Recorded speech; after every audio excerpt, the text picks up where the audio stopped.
కాకినాడ జిల్లా పీఠాపురంలో ఉద్రిక్త వాతావరణం నెలకొంది. పట్టణంలోని అగ్రహారంలో గల అంబేద్కర్ విగ్రహాన్ని గుర్తు తెలియని వ్యక్తులు ధ్వంసం చేశారు.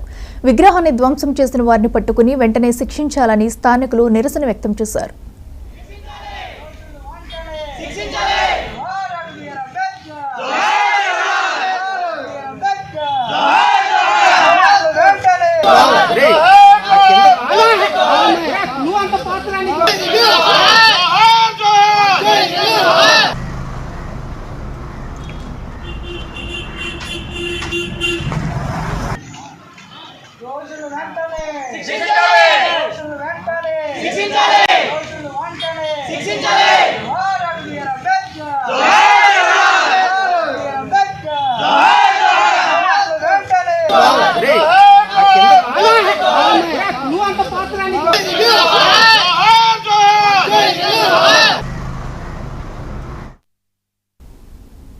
రాష్ట్రంలో మంత్రి ఉత్తమ్ కుమార్ రెడ్డి